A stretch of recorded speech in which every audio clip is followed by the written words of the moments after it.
আসন্ন টি-20 বিশ্বকাপ ঘিরে নাটকীয়তা যেন থামছেই না। ভারতে খেলতে আপত্তি জানানোর জেরে বিশ্বকাপ থেকে বাংলাদেশ বাদ পড়ার ঘটনায় টাইগারদের পাশে দাঁড়ায় পাকিস্তান। এমনকি বিশ্বকাপ বয়কটের পথেও পিসিবি। অপেক্ষা এখন সরকারি সিদ্ধান্তের। এমন নাটকীয় পরিস্থিতির মাঝে এবার ভারতে বিশ্বকাপ খেলতে আপত্তি জানিয়েছে ইংল্যান্ডও। কিন্তু হঠাৎ করে কেন এমন অবস্থান দেশটির? বিস্তারিত জানাচ্ছেন শিহাব ইসলাম। 2026 সালের টি-20 বিশ্বকাপকে ঘিরে অনিশ্চয়তা যেন কাটছেই না। বাংলাদেশ ও পাকিস্তানের পর এবার ভারতের মাটিতে বিশ্বকাপ খেলতে আপত্তি জানালো ইংল্যান্ড। পাকিস্তানের সংবাদ মাধ্যম জিএনএন-এর এক প্রতিবেদনে এমনই দাবি করা হয়েছে।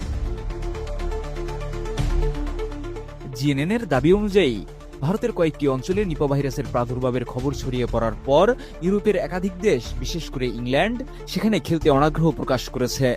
যদিও এ বিষয়ে England and Wales cricket board বা আইসিসির পক্ষ থেকে এখনও আনুষ্ঠানিক কোনো বক্তব্য আসেনি। জিএনএন-এইচডির একজন আলোচক সাংবাদিক বলেন, ভারতের শুরুতেই নিয়ত ভালো ছিল না। এছাড়া ভাইরাসও এসেছে এমন এলাকায় যা আবার বাংলাদেশের খুব কাছাকাছি। শেষ পর্যন্ত পুরো টুর্নামেন্ট শ্রীলঙ্কায় সরানোর সম্ভাবনাই বেশি। তবে বাস্তবতা বলছে ভিন্ন কথা। সেই সিদ্ধান্ত নেওয়াও মোটেই সহজ নয়। ফিনিশ আসলে একটা জিনিস, সস্তায় বস্তাপতা জিনিস, স্পার্টা চিনে ফিনিশ। 2026 টি-20 বিশ্বকাপে অংশ নেবে 20টি দল, মোট ম্যাচ 55টি। বর্তমান পরিকল্পনা অনুযায়ী এর মধ্যে মাত্র 20টি ম্যাচ শ্রীলঙ্কায় আয়োজনের কথা রয়েছে। বাকি ম্যাচগুলো ভারতের বিভিন্ন ভেন্যুতে। শেষ মুহূর্তে সব ম্যাচ শ্রীলঙ্কায় সরিয়ে নেওয়া লজিস্টিক্যালি অত্যন্ত জটিল বলেই মনে করছেন সংশ্লিষ্টরা। এছাড়া প্রশ্ন উঠছে আইসিসির সাম্প্রতিক সিদ্ধান্ত নিয়েও। কিছুদিন আগেই বাংলাদেশকে বিশ্বকাপ থেকে বাদ দেওয়ার ক্ষেত্রে আইসিসি যুক্তি দিয়েছিল ভেন্যু পরিবর্তন সম্ভব নয়। অথচ এখন যদি পরিস্থিতির কারণে ভেন্যু পরিবর্তনের কথা ওঠে, তাহলে সেই অবস্থান নিয়েও প্রশ্ন ওঠা স্বাভাবিক।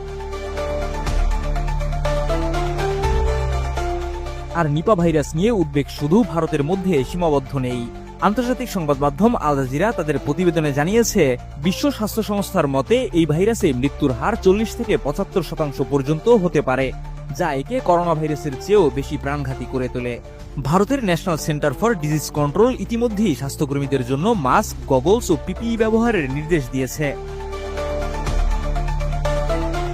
তবে ইংল্যান্ড বা অন্য কোনো ইউরোপীয় দেশের পক্ষ থেকে এখনো পর্যন্ত আনুষ্ঠানিকভাবে বিশ্বকাপে অংশগ্রহণ নিয়ে আপত্তির কথা নিশ্চিত করা হয়নি। সবকিছু রয়েছে আলোচনা ও পর্যবেক্ষণের পর্যায়ে। তাই পরিস্থিতির গুরুত্ব বিবেচনায় আইসিসিকে যে খুব হিসাব করে সিদ্ধান্ত নিতে হবে তা বলাই বাহুল্য।